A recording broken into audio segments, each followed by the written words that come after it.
Esta semana, México fue testigo de algo que llevaba décadas aguardando sin haberlo advertido. El derrumbe del hombre más temido del país, el Mencho, derrotado, liquidado.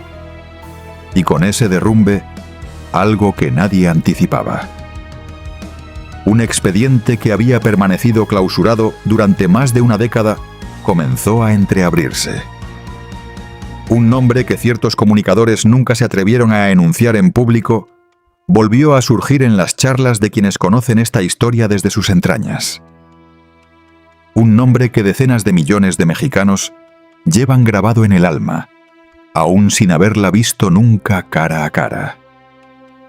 Jenny Rivera, la mariposa de barrio, la gran señora, la diva de la banda, la mujer que conquistó estadios cuando nadie habría apostado nada por ella, que transformó sus heridas en melodías y sus melodías en el himno de millones de mujeres que jamás tuvieron otra voz que las representara con verdad.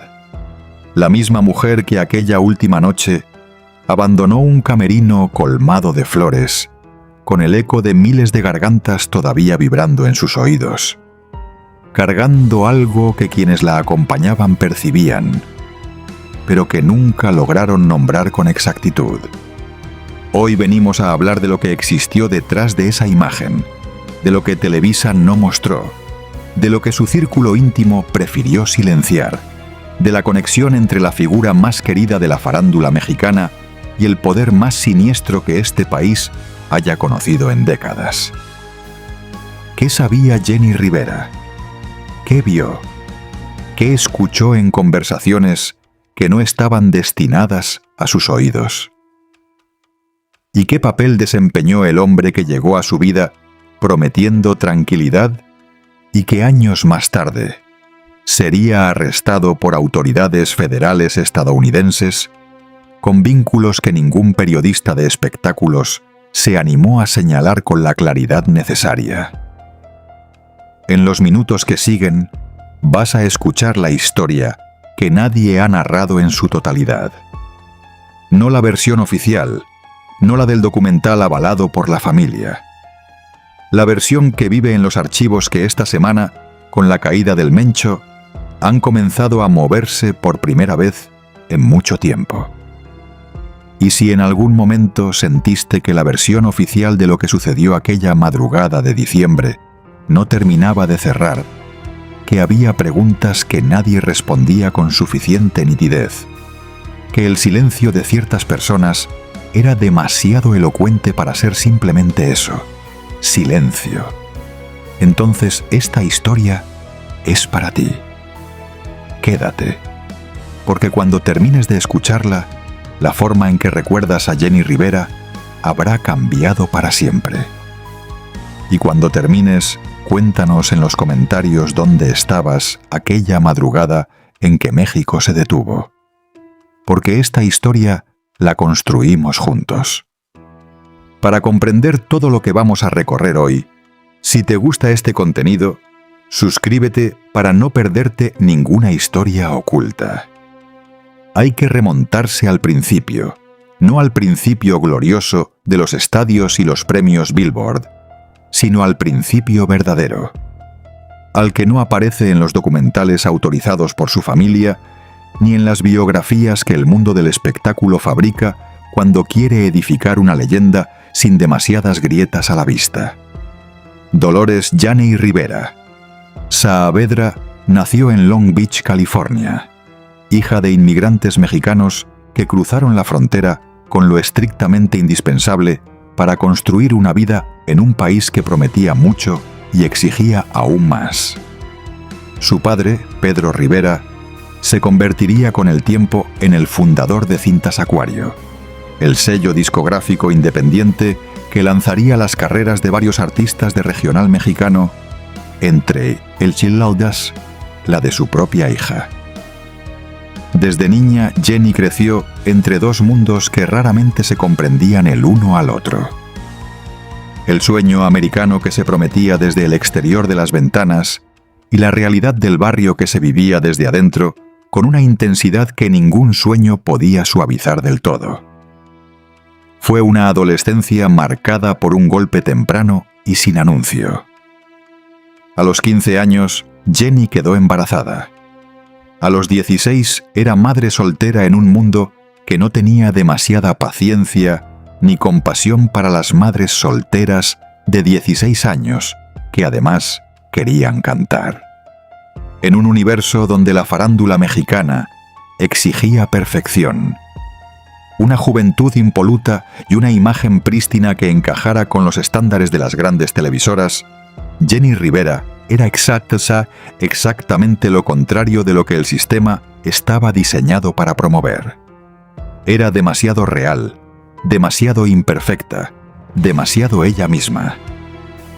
Y quizás, precisamente por eso, cuando el éxito finalmente llegó, fue tan arrollador y tan imposible de ignorar porque no provino de una fábrica de estrellas, no vino de un contrato rubricado en una oficina de Televisa por ejecutivos que decidieron que esa cara y esa voz eran suficientemente comerciales.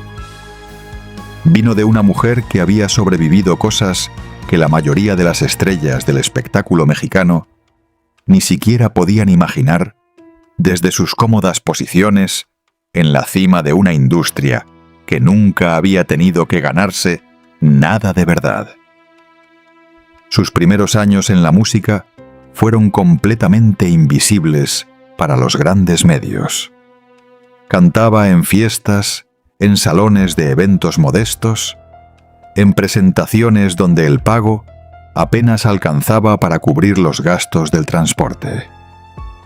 Pedro Rivera la respaldaba desde su sello, pero el mercado era brutal y el regional mexicano era un mundo dominado casi en exclusiva por hombres, donde una mujer interpretando corridos y banda era en aquella época una anomalía que muy pocos tomaban en serio y que el sistema no tenía ningún interés particular en impulsar.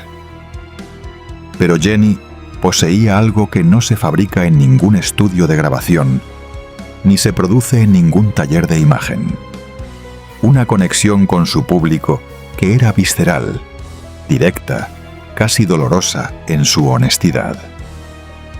Cuando cantaba sobre el desamor, las mujeres en el público lloraban porque sentían que alguien hablaba por fin en su nombre, con sus propias palabras. Cuando cantaba sobre la fortaleza de continuar después de que todo se derrumba, esas mismas mujeres levantaban el puño porque sentían que esa voz era la suya propia, amplificada por un micrófono y proyectada hacia el cielo con una potencia que ningún dolor había podido extinguir. La fama llegó de manera progresiva, como suele ocurrir cuando es genuina y no fabricada. Primero los mercados de Los Ángeles, luego las radios de California, después Texas, luego el noroeste de México, donde el regional era ya una religión cotidiana y donde las canciones de amor coexistían naturalmente con el pulso más oscuro de una región que conocía perfectamente la frontera entre el mundo oficial y el mundo que operaba en paralelo a él, con sus propias reglas y sus propias lealtades. Y fue precisamente en ese territorio, en esa geografía específica, donde la música, el poder y la identidad colectiva se mezclan de maneras imposibles de separar con claridad, donde la historia de Jenny Rivera comenzó a adquirir capas que el mundo del espectáculo prefería no examinar con demasiado detenimiento. El regional mexicano no fue ni ha sido nunca un género inocente en el sentido de existir al margen de la realidad social que lo engendra. Sus raíces son tan profundas como las del país mismo.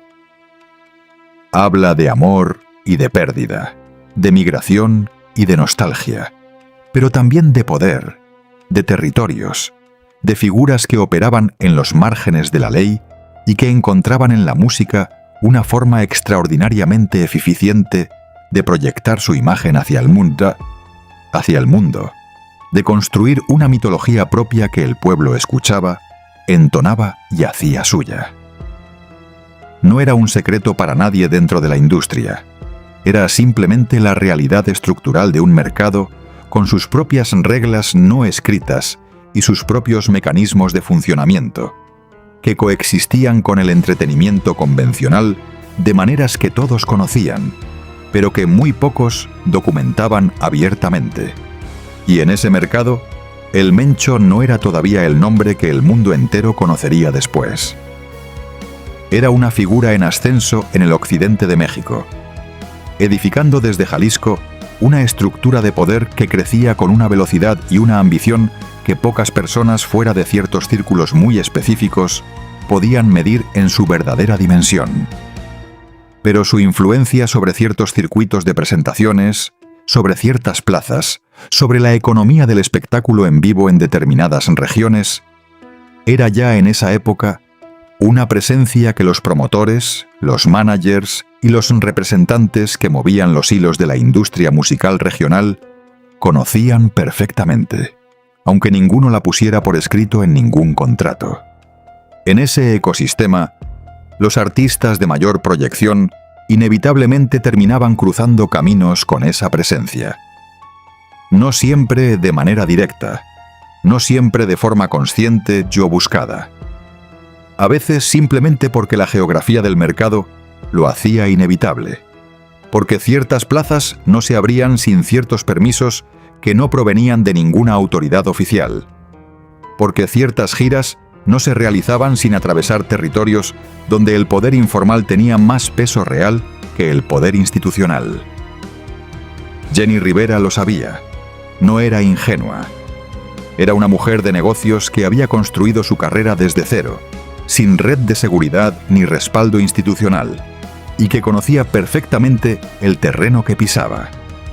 Según testimonios recogidos por distintos periodistas a lo largo de los años, ella misma había reconocido en conversaciones privadas que el mundo en el que se desenvolvía tenía zonas grises que era mejor no iluminar en exceso. No porque tuviera algo que ocultar en términos personales, sino porque en ciertos contextos, en ciertas geografías, en ciertos momentos específicos de una carrera de ese tamaño, la discreción no era una opción que se elegía libremente. Era una condición de supervivencia que el mercado imponía con la misma naturalidad con que imponía cualquier otra regla. Y luego llegó él. Esteban Loaiza, jugador profesional de las grandes ligas del béisbol, hombre de físico imponente, carrera deportiva sólida, presencia magnética en cualquier espacio que habitara. El tipo de hombre que en cualquier telenovela de Televisa de los 90 habría sido el galán indiscutible de la temporada, el que recibe toda la correspondencia del público y ocupa todos los pósters de las habitaciones adolescentes. Jenni Rivera, que había atravesado matrimonios anteriores marcados por el dolor, las traiciones y las secuelas que ella misma narraría después con una honestidad que dejaba al público sin palabras y sin aliento, encontró en Loaiza algo que describió públicamente como la posibilidad real de un nuevo comienzo, un capítulo diferente, una página que esta vez quizás podría escribirse de otra manera. Se casaron y por un tiempo, al menos desde afuera, desde la perspectiva del público que seguía su historia, con la devoción que se reserva para las grandes narrativas, todo pareció exactamente lo que Jenni necesitaba. Un capítulo de estabilidad en una vida que había sido todo menos estable desde el primer día. La fama le había dado todo a Jenni Rivera. Los aplausos, los estadios, el dinero, el reconocimiento, el amor de millones de personas que sentían que la conocían mejor que a sus propios vecinos. Y en ese momento parecía que la fama también le estaba concediendo por fin algo de paz. Pero como ocurre con demasiada frecuencia en las historias de esta naturaleza, lo que se ve desde afuera y lo que acontece adentro son dos narrativas completamente distintas que coexisten en el mismo espacio sin que ninguna de las dos cancele a la otra. Y la narrativa que ocurría adentro, la que sus asesores más cercanos comenzaban a percibir en los silencios, en las palabras a medias y en las conversaciones que se interrumpían cuando había demasiada gente presente, era considerablemente más complicada que la imagen que el mundo del espectáculo estaba construyendo alrededor de esa relación. En unos minutos te contaré exactamente qué revelaba esa narrativa interior. Y te contaré también por qué el nombre del Mencho, el hombre cuya caída esta semana ha sacudido a México entero, aparece en este punto de la historia de Jenni Rivera de una manera que ningún medio de espectáculos se atrevió a nombrar en su momento con suficiente claridad. Quédate, porque esto apenas comienza. Hay un momento en la carrera de todo artista verdaderamente grande en el que la fama deja de ser una conquista y se convierte en una condición permanente. Ya no es algo que se persigue con hambre y determinación desde un salón de eventos en Long Beach. Es algo que simplemente existe, como el aire o la gravedad, y con lo que hay que aprender a convivir, aunque nadie te haya preparado para ello, aunque ningún manager, ningún productor, ninguna televisora te haya explicado jamás lo que sucede cuando eres demasiado grande para que el mundo te ignore, pero también demasiado grande para que te deje en paz. Para Jenni Rivera, ese momento llegó a principios de los años 2000, cuando sus discos dejaron de venderse bien y comenzaron a venderse de una manera que pulverizaba los récords de un género que nunca había tenido una figura femenina de ese alcance. Cuando sus conciertos dejaron de llenarse con tiempo y comenzaron a agotarse semanas antes de la fecha, con reventas que triplicaban el precio original porque la gente simplemente necesitaba estar en ese espacio. Necesitaba escuchar esa voz en directo. Necesitaba la experiencia de sentir que Jenni Rivera les cantaba directamente a ellos y a nadie más. Era el tipo de fama que transforma no solo la vida de quien la vive, sino el comportamiento completo de todos los que la rodean. Los que estaban cerca se volvían más cuidadosos con sus palabras. Los que estaban lejos se aproximaban con intenciones que no siempre eran las que declaraban. Y el mundo entero, desde los ejecutivos de los sellos hasta los reporteros de las revistas de espectáculos, comenzaba a tratar a Jenni Rivera no como una persona, sino como un fenómeno que había que gestionar, documentar y en lo posible controlar. Jenni Rivera no era controlable, nunca lo fue. Era quizás su cualidad más extraordinaria y también, con el tiempo, una de las mayores fuentes de tensión en su relación con un mundo del espectáculo que prefiere sus figuras predecibles, manejables, suficientemente brillantes para vender, pero suficientemente dóciles para no generar problemas. Y en ese punto preciso, en ese umbral donde la estrella se vuelve demasiado grande para ser ignorada por cualquier tipo de poder, es donde la historia de Jenni Rivera comienza a volverse verdaderamente compleja. Porque el poder en México rara vez observa desde lejos cuando detecta algo que vale la pena. Y Jenni Rivera valía mucho, no solo en términos económicos, aunque su valor de mercado era ya extraordinario. Valía en términos de influencia real, de convocatoria, de la capacidad casi única que tenía para movilizar multitudes a ambos lados de la frontera, en comunidades que no se sentían representadas por ninguna otra figura pública, ni política, ni cultural, ni mediática. Ese tipo de influencia no pasa desapercibida, nunca lo hace, ni para los poderes institucionales, ni para los poderes que operan en los márgenes de las instituciones con una eficiencia que con frecuencia supera a la de los primeros. Y aquí es donde la figura del Mencho entra en esta historia de una manera que requiere ser explicada con la precisión y la honestidad que el tema merece. No como un villano de telenovela que aparece de repente en la vida de nuestra protagonista, sino como lo que era en aquella época, una presencia estructural en el ecosistema donde Jenni Rivera construía su carrera.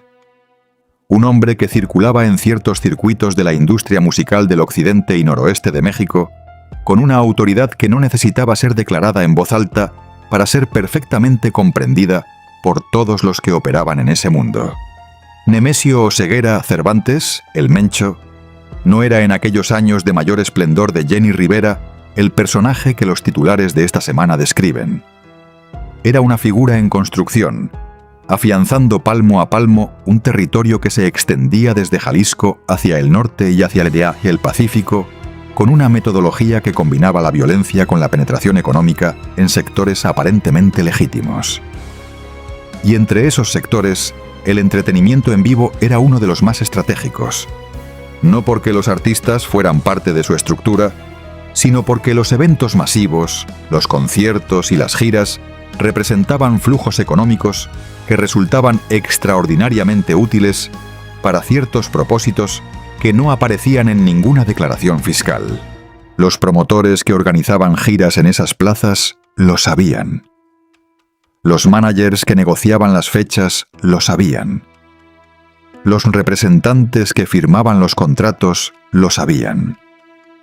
Y los artistas, los más grandes, los que actuaban en esas plazas con regularidad, tenían acceso a una información que les llegaba de manera indirecta, fragmentada, suficientemente ambigua para poder ignorarla si así lo decidían, pero suficientemente concreta para que ignorarla fuera una decisión activa, no una ignorancia genuina.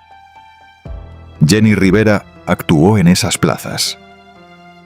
Lo hizo con la frecuencia que correspondía a una artista de su proyección en ese mercado específico. Y lo hizo, según todos los reportes disponibles, sin que nadie pudiera señalar en ningún momento una complicidad directa, una decisión consciente de participar en algo que fuera más allá de lo que cualquier artista de regional mexicano hacía cuando se presentaba en el noroeste del país. Pero la geografía de una carrera, los espacios que se habitan, las personas que se conocen a lo largo de años de giras, presentaciones y celebraciones de fin de concierto, van construyendo una red de contactos y de conocimientos que con el tiempo tiene un peso propio. Un peso que no fue necesariamente elegido, pero que existe de todas formas, que está ahí, que forma parte del paisaje de una vida, aunque nadie lo haya invitado explícitamente. Y en ese paisaje específico, en esa red construida a lo largo de años de presencia en un mercado con reglas no escritas que todo el mundo conocía, fue donde Esteban Loaiza se instaló en la vida de Jenni Rivera con una naturalidad que en retrospectiva resulta significativa, porque el Loaiza no era solo un exdeportista reconvertido en figura del jet set latino-estadounidense.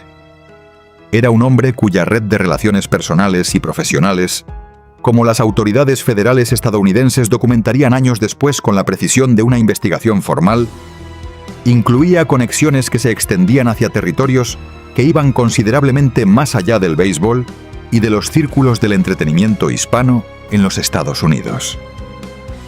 Según los informes de la Fiscalía Federal, en el caso que culminó con su detención, Loaiza operaba en un eslabón de una cadena de distribución de sustancias controladas que requería contactos de una naturaleza y una envergadura muy específicas. No era el perfil de alguien que había cometido un error de juicio en un momento de debilidad personal. Era el perfil de alguien integrado en una red que tenía sus propias jerarquías, sus propios protocolos, sus propios vínculos con estructuras mayores. ¿Con cuáles estructuras exactamente? Los informes oficiales no lo especificaron con la claridad que habría sido necesaria para responder esa pregunta de manera definitiva. Pero quienes siguieron el caso con atención Quienes conocían el mapa de las organizaciones que operaban en las regiones donde Loaiza tenía sus principales conexiones, notaron que la geografía de esa red tenía una superposición significativa con los territorios donde el Mencho había estado construyendo su expansión durante exactamente el mismo periodo. No es una acusación, es una observación geográfica y temporal que los hechos permiten formular y que el contexto de esta semana hace imposible eludir. Jenny Rivera vivió junto a ese hombre los últimos años de su vida. Compartió con él espacios, conversaciones, momentos que por definición incluían información sobre las personas que lo rodeaban y los mundos que habitaba. Y según fuentes que han hablado con periodistas de investigación, siempre bajo condición de anonimato, con la cautela de quien sabe que hay temas que en México tienen costos que van más allá de lo profesional, Jenny no era alguien que procesara esa información de manera pasiva. Era demasiado inteligente para eso, demasiado observadora. Tenía demasiados años de haber navegado un mundo complejo para no saber leer entre líneas cuando las líneas decían algo que valía la pena leer con atención. Y lo que esas líneas decían, lo que la realidad de su matrimonio con Loaiza le fue revelando de manera gradual e irreversible, es parte de la prehistoria de esos últimos meses de su vida, que ningún documental autorizado ha narrado con suficiente honestidad. Sus colaboradores más cercanos de aquella época recuerdan dos versiones de Jenny Rivera que coexistían con una tensión creciente. La Jenny pública, extrovertida, irreverente, papi, capaz de soltar una carcajada en plena entrevista y de romper en llanto 2 minutos después con esa honestidad que era su sello más reconocible, la que hacía que su público sintiera que la conocía de verdad y no como una construcción mediática. Y la Jenny privada, calculadora en el mejor sentido de la palabra, extremadamente consciente de cada movimiento que realizaba y de cada silencio que elegía mantener cuando las conversaciones se acercaban a territorios que era mejor no explorar en voz alta frente a personas cuya lealtad no estaba completamente garantizada. Esa dualidad no era hipocresía, era el precio exacto de haber llegado tan alto en un mundo donde la ingenuidad se paga cara y donde mostrar lo que sabes puede ser más peligroso que no saber nada. Hay una entrevista que Jenny Rivera concedió en los meses finales de su vida, ampliamente citada por quienes han investigado su historia con detenimiento, en la que dijo algo que en su momento pasó casi desapercibido entre la avalancha de declaraciones que generaba su presencia mediática, pero que con el tiempo ha cobrado una resonancia difícil de ignorar. Dijo, con esa mezcla característica de humor y verdad desnuda que era su firma, que en su vida había aprendido que las personas que más te sonríen son a veces precisamente las que más hay que observar, que la lealtad verdadera era el bien más escaso en el mundo en el que se movía, y que había llegado a un punto en que ya nada de nadie la sorprendía absolutamente. Era el tipo de declaración que en boca de cualquier otra persona habría sonado como una reflexión general y filosófica sobre la condición humana.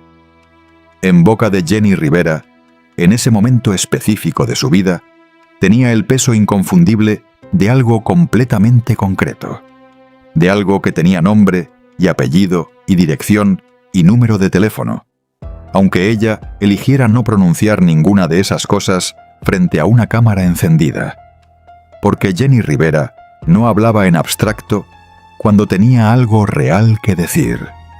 Era demasiado directa, demasiado formada en la escuela de la vida real para esconder sus experiencias concretas detrás de generalidades filosóficas. Cuando describía una situación, era porque la estaba viviendo.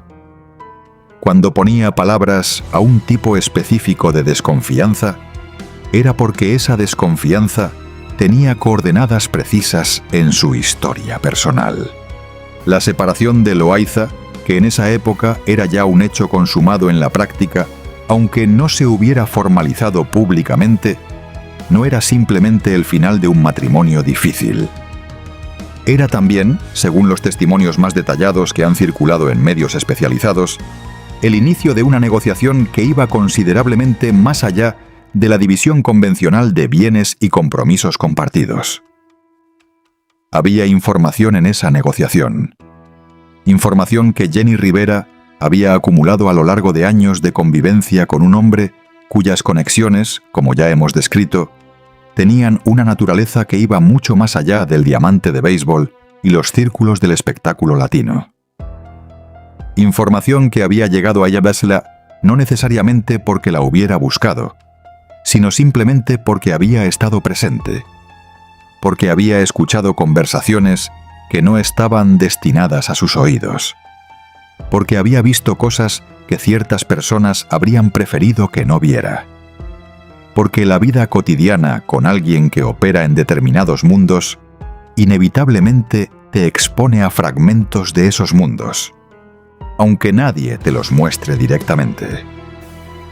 El tipo de información que en ciertos contextos y con ciertos actores en escena tiene un valor que va mucho más allá de lo personal.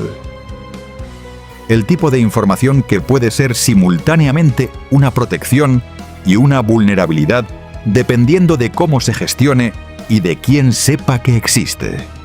Sus colaboradores más cercanos recuerdan algo que en aquel momento les pareció simplemente el síntoma de una persona agotada y en medio de una ruptura difícil, pero que con el tiempo y con la información que fue aflorando, adquirió un significado diferente. Recuerdan que en esos meses, Jenny hablaba con una frecuencia inusual sobre el legado, sobre lo que dejaría cuando ya no estuviera, sobre sus hijos, sobre el futuro de su empresa, sobre los proyectos que quería dejar encaminados antes de tomarse el descanso que todo su entorno le insistía que necesitaba con urgencia.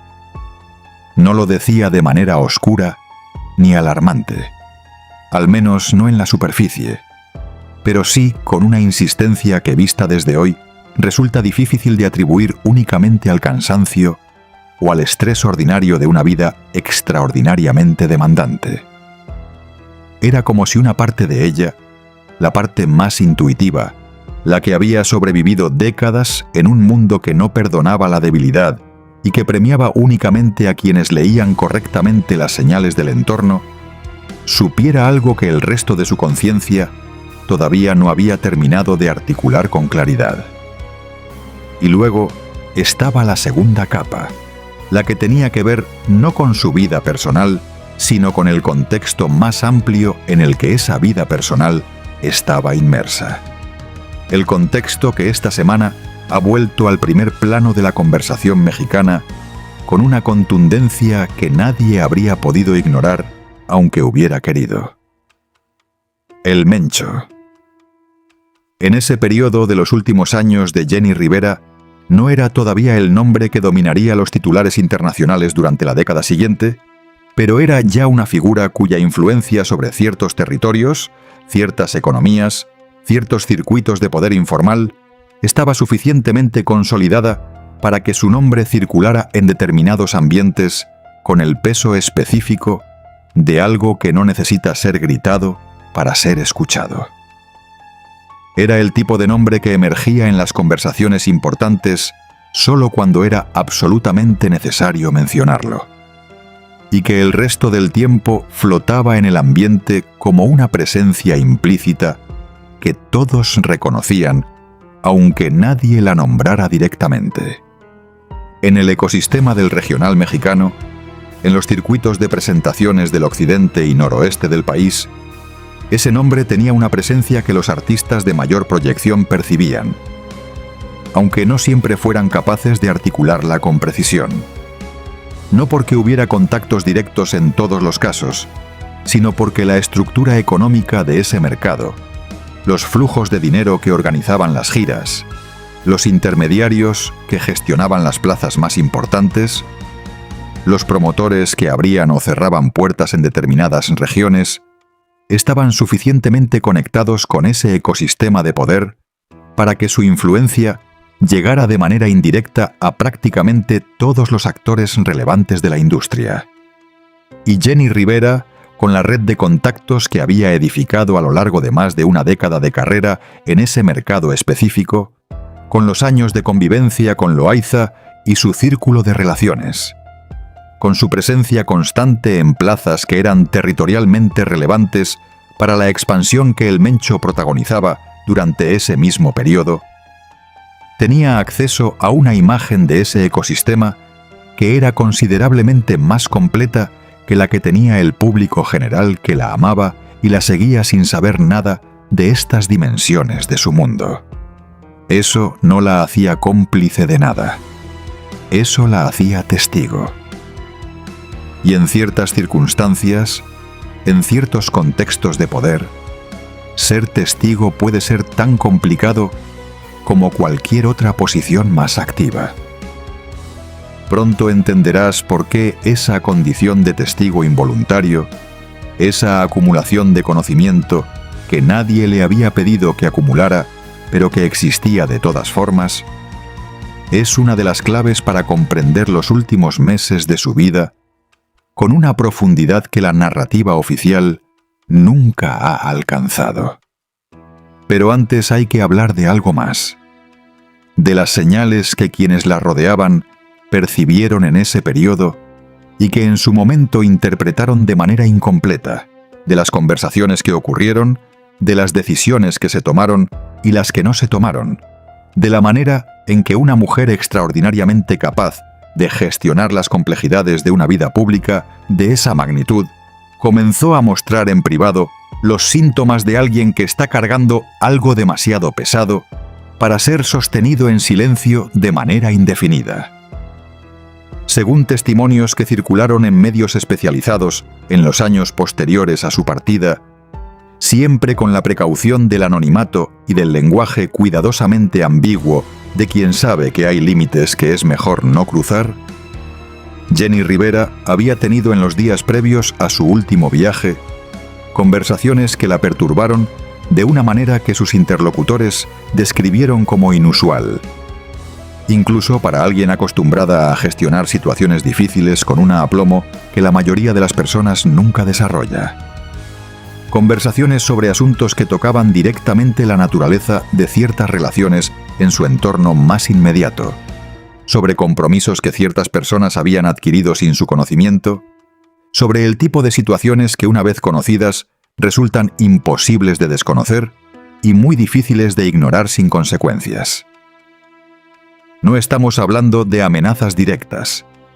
No hay documentación que sostenga ese tipo de afirmación y no sería honesto presentarla como tal. Estamos hablando de algo más sutil y en muchos sentidos más inquietante.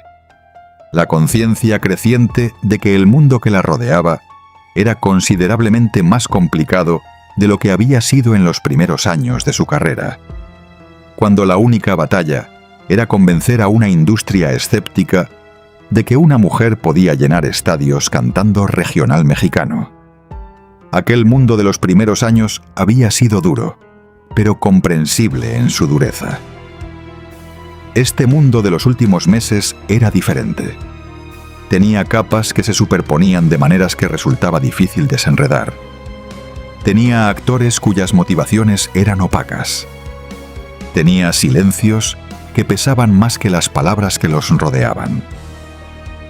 Y Jenni Rivera lo navegaba con la misma determinación de siempre, con esa capacidad suya de seguir funcionando a un nivel extraordinario, incluso cuando todo por dentro estaba en proceso de transformación, incluso cuando el suelo bajo sus pies era considerablemente menos sólido de lo que parecía desde afuera. La noche del concierto en Monterrey fue, según todos los reportes disponibles, una actuación extraordinaria. El tipo de concierto que sus fans describen como una experiencia que no se parecía a ninguna otra, donde la conexión entre la artista y el público alcanzaba una intensidad que trascendía lo meramente musical y se convertía en algo más difícil de nombrar. Jenny Rivera sobre ese escenario era la versión más completa de sí misma. Poderosa, vulnerable, honesta, capaz de hacer sentir a cada persona en el estadio que esa noche existía únicamente para ella. Nadie en ese estadio sabía que era la última vez. Lo que ocurrió después del concierto, en las horas que precedieron al vuelo, es un territorio que los reportes oficiales cubren con una economía de detalles que resulta llamativa. Las versiones de las personas que estuvieron presentes en esas horas son consistentes en los aspectos logísticos, pero notablemente imprecisas en los aspectos más personales. En el estado emocional y anímico de Jenny Rivera en esas horas finales, en las conversaciones que ocurrieron, en las llamadas que se hicieron y las que no se hicieron. Esa imprecisión, ese contorno borroso en el relato de las últimas horas, es uno de los elementos que alimentaron durante años las teorías y las preguntas que el público no pudo dejar de formularse. No porque necesariamente hubiera algo que ocultar en el sentido más dramático de la palabra, sino porque cuando una figura de esa magnitud desaparece de manera tan abrupta, la ausencia de detalles en los momentos inmediatamente anteriores genera inevitablemente un vacío que la imaginación colectiva intenta colmar con las únicas herramientas que tiene disponibles. Y en el caso de Jenny Rivera, con todo el contexto que hemos ido construyendo a lo largo de esta historia, con todo lo que hoy sabemos sobre las personas que la rodeaban y los mundos que esas personas habitaban, ese vacío adquiere una textura específica que es difícil de ignorar. El avión despegó. Las montañas de Nuevo León estaban ahí, como siempre habían estado. Y México se paralizó.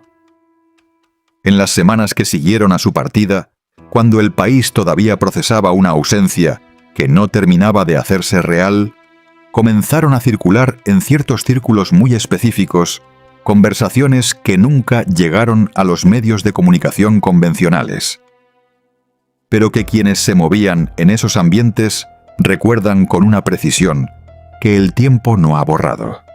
Conversaciones sobre lo que Jenny Rivera sabía, sobre lo que podría haber hecho con ese conocimiento, sobre las personas que tenían razones para preferir que ese conocimiento permaneciera en el silencio que su ausencia ahora garantizaba, de manera permanente e irreversible.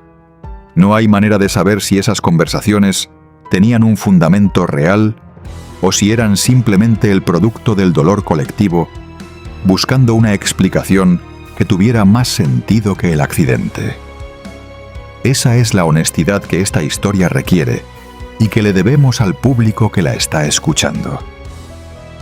Lo que sí sabemos, lo que los hechos permiten afirmar con solidez, es que el ecosistema de poder en el que Jenny Rivera había estado inmersa de manera indirecta pero constante, el ecosistema que tenía en el Mencho su figura más visible y más temida, siguió operando durante más de una década después de su partida. Siguió creciendo, expandiéndose, proyectando su influencia sobre territorios cada vez más amplios. Siguió siendo el telón de fondo invisible de una industria cultural que México amaba sin conocer del todo las condiciones en que funcionaba. Hasta esta semana. Hasta que ese telón de fondo invisible se convirtió de repente en la portada de todos los periódicos del mundo. Hasta que el nombre del Mencho volvió a estar en el centro de la conversación mexicana de una manera que ningún archivo periodístico, ninguna memoria colectiva, ninguna historia que creíamos conocer podía ignorar. Y con ese nombre de vuelta en el centro de todo, con esa historia llegando a su capítulo final después de décadas de operar en las sombras, los hilos que conectan con otras historias, con otras vidas, con otras figuras que el país amó y perdió, han vuelto a moverse. han vuelto a tensarse con la fuerza de lo que nunca fue del todo resuelto. El hilo que lleva hasta Jenni Rivera es uno de esos, no el más grueso, no el más documentado, pero sí uno de los que más pesan en la memoria colectiva de un país que todavía enciende veladoras con su fotografía y que todavía canta sus canciones con la intensidad de quien no ha terminado de despedirse. Porque Jenni Rivera no era solo una cantante, era un espejo. El espejo más honesto que el espectáculo mexicano produjo en décadas. Y los espejos, cuando se rompen, no desaparecen. Se fragmentan en pedazos que siguen reflejando la realidad desde ángulos que nadie había visto antes. Eso es lo que su historia sigue haciendo desde cada fragmento, desde cada ángulo que el tiempo va revelando. Sigue reflejando verdades sobre el mundo en que vivió, que ese mundo todavía no ha terminado de procesar del todo. Hay algo que México nunca ha sabido hacer del todo bien con sus grandes figuras: dejarlas ser humanas mientras viven. Las eleva hasta convertirlas en mitos antes de que tengan tiempo de entender lo que les está ocurriendo. Las rodea de una expectativa que ningún ser de carne y hueso puede sostener indefinidamente sin que algo por dentro comience a ceder. Y luego, cuando la realidad de sus vidas privadas se filtra a través de las grietas de esa imagen tan cuidadosamente construida, reacciona con la sorpresa ensayada de quien nunca quiso ver lo que siempre estuvo ahí, perfectamente visible para quien tuviera la disposición de mirar sin anteojeras. Con Jenni Rivera ocurrió exactamente eso, pero con una intensidad, con una escala, con un peso emocional colectivo que muy pocos artistas en la historia del espectáculo mexicano han generado con una fuerza comparable. Porque Jenni no era solo una cantante de regional mexicano que llenaba estadios y vendía discos en cantidades que rompían los récords de un género que nunca había tenido una figura femenina de esa proyección. Era algo más difícil de cuantificar y más fácil de sentir. Era el espejo más honesto que ese mundo había producido en décadas.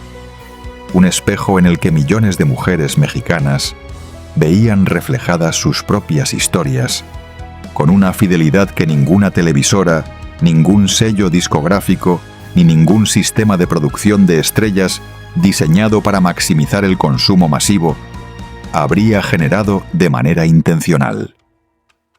El embarazo temprano, el matrimonio que no funciona, la traición de las personas más cercanas, la lucha cotidiana de sostener una familia mientras el mundo exige que sigas sonriendo y actuando como si todo estuviera perfectamente bajo control. Era el espejo que el sistema nunca habría fabricado, porque el sistema prefiere sus espejos con filtros que suavizan los ángulos incómodos. Jenni Rivera fue un accidente glorioso de un mercado que no supo contenerla y que terminó siendo transformado por ella en lugar de lo contrario. Y quizás por eso su ausencia pesa todavía con una densidad que el tiempo no ha logrado reducir del todo. Porque ese espejo se rompió aquella madrugada sobre las montañas de Nuevo León, y nadie, en más de una década, ha podido reemplazarlo con algo que tenga la misma capacidad de reflejar esa verdad específica, esa dimensión de la experiencia femenina mexicana que Jenni Rivera nombraba con una naturalidad que hacía que millones de mujeres sintieran que finalmente alguien las veía. Los espejos rotos, sin embargo, no desaparecen. Se fragmentan en pedazos que siguen reflejando la realidad desde ángulos que nadie había visto antes. Y eso es exactamente lo que la historia de Jenni Rivera sigue haciendo. Cada vez que un evento como el de esta semana mueve los archivos y tensa los hilos que creíamos dormidos. La caída del Mencho esta semana no es solo el fin de un capítulo en la historia del poder informal en México.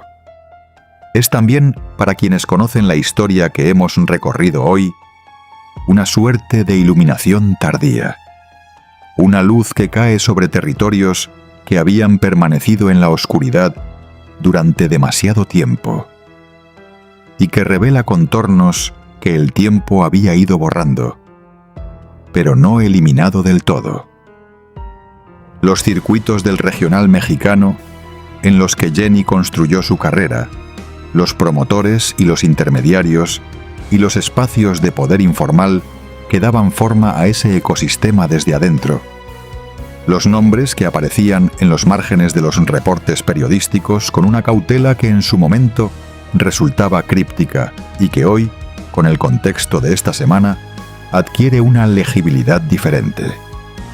Todo eso está ahí. Todo eso sigue siendo parte de la historia.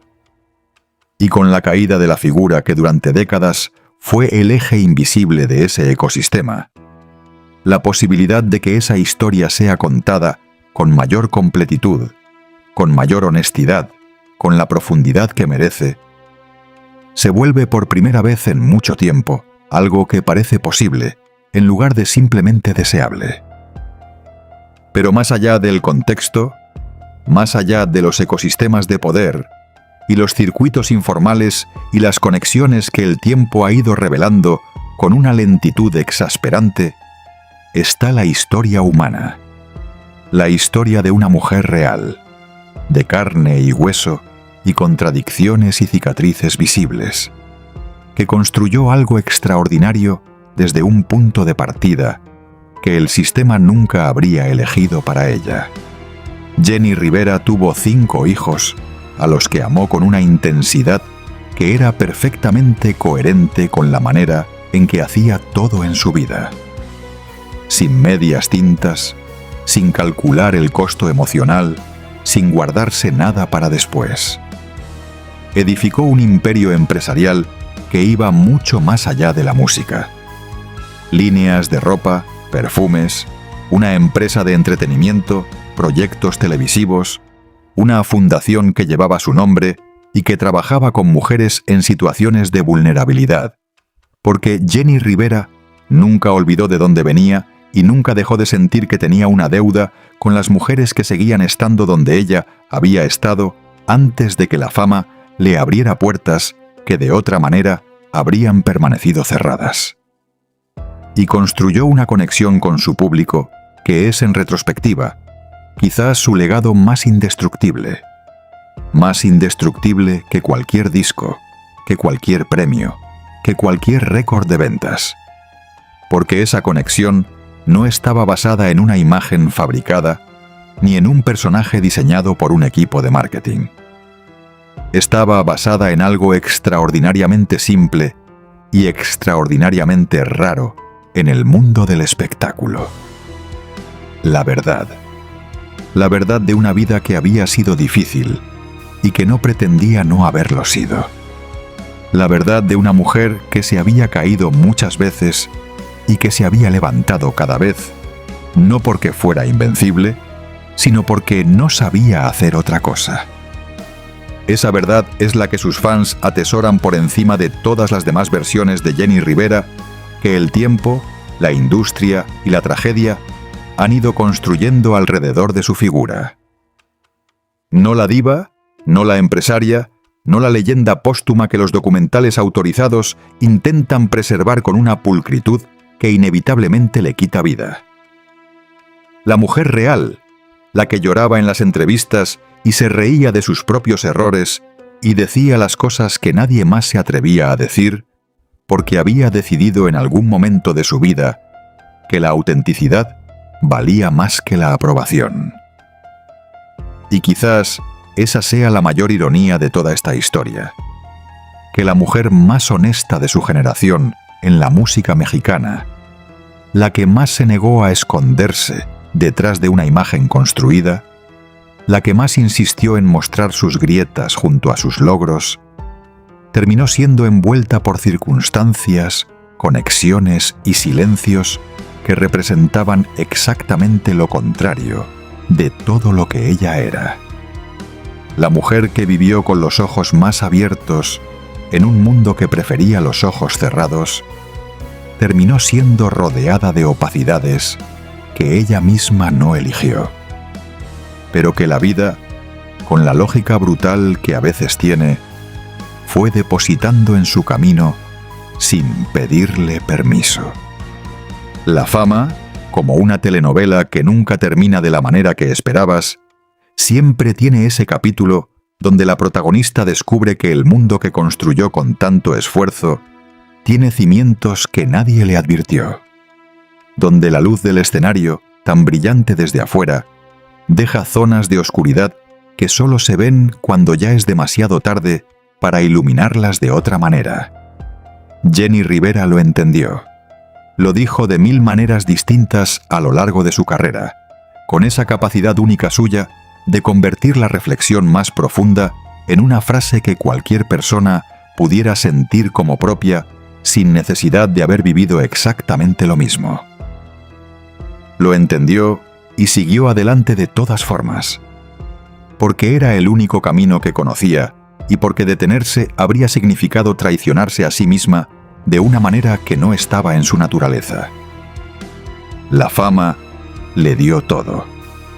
Los aplausos que llenaban estadios, el dinero que su madre nunca tuvo, la voz que llegó a rincones del mundo donde nadie habría esperado que llegara una mujer de Long Beach cantando banda y corridos con el corazón en la mano, el amor de millones de personas que sintieron que la conocían de verdad, aunque nunca hubieran estado en el mismo cuarto que ella. Y la fama también le cobró todo: la privacidad, la posibilidad de cometer errores en silencio, el lujo de no saber ciertas cosas que una vez sabidas no pueden ignorarse, el derecho a una vida que fuera completamente suya, sin ser al mismo tiempo propiedad de todos los que la amaban, de todos los que no la amaban y de todos los que simplemente la necesitaban para sus propios propósitos, que ella nunca terminó de conocer del todo. Ese es el trato que la fama ofrece siempre. Un trato que nadie lee con suficiente atención cuando lo firma, porque la letra pequeña solo se ve bien desde la distancia, y cuando tienes la distancia suficiente para leerla, ya es tarde para negociar condiciones diferentes. Jenni Rivera lo vivió con una intensidad que muy pocos seres humanos han conocido. Y lo hizo con toda la humanidad imperfecta y luminosa de la que era capaz, con sus contradicciones intactas, con sus heridas visibles, con su voz que llenaba el aire de verdades que el mundo necesitaba escuchar, aunque no siempre estuviera preparado para recibirlas. Sus hijos crecieron viendo a su madre construir un mundo desde la nada con una determinación que no admitía excusas. Heredaron un apellido que es simultáneamente un privilegio y un peso, una fuente de orgullo y una sombra que no siempre resulta fácil de cargar con gracia. Y heredaron también, aunque quizás no sean completamente conscientes de toda su dimensión, las preguntas, las mismas preguntas que millones de personas que la amaron siguen haciéndose hoy, más de una década después, cada vez que un evento como el de esta semana devuelve su historia al centro de la conversación. Esta semana, México presenció el final de una figura que durante décadas operó en las sombras de un mundo que el país conocía, pero prefería no examinar demasiado de cerca. Con esa caída, con ese capítulo que se cierra de manera tan abrupta y tan definitiva como se abrió, llegan también las preguntas que los archivos cerrados guardan y que el tiempo, con su lógica propia, va devolviendo hasta la superficie cuando considera que ha llegado el momento. Algunas de esas preguntas tienen el nombre de Jenni Rivera.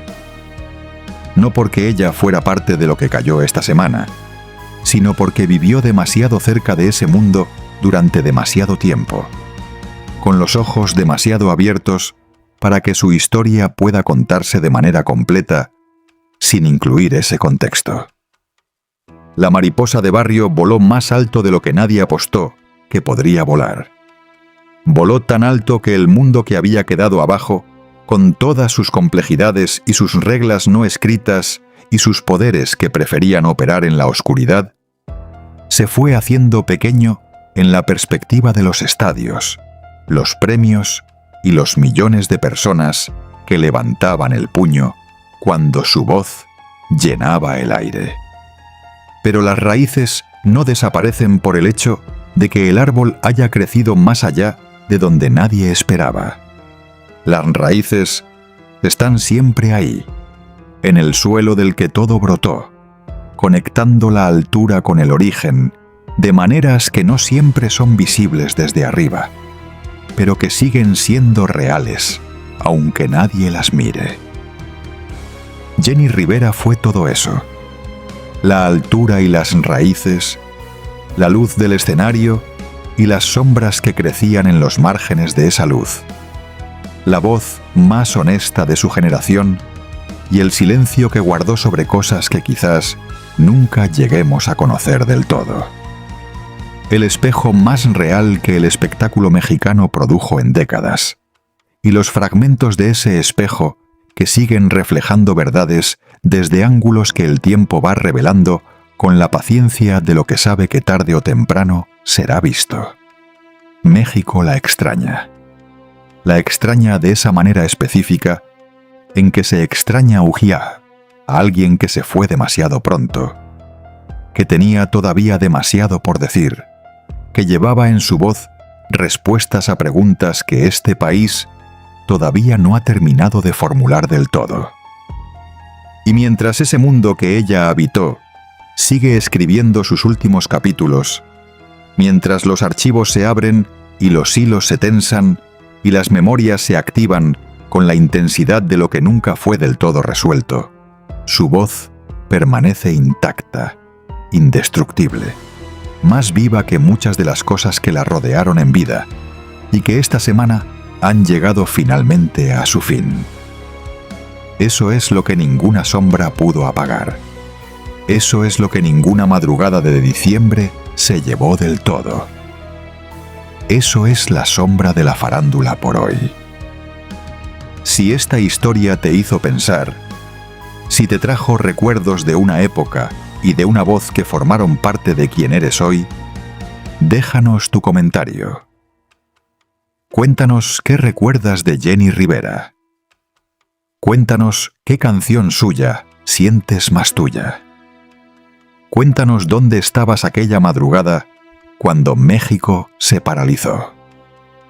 Y quédate con nosotros, porque la próxima historia que vamos a contar en este canal es la de otra figura que construyó su fama en los años dorados del espectáculo mexicano, que tuvo todo lo que el éxito puede dar y cuyas sombras son, si cabe, aún más largas y más oscuras que las que hemos recorrido juntos hoy. Esa historia también merece ser contada, y nosotros vamos a contarla.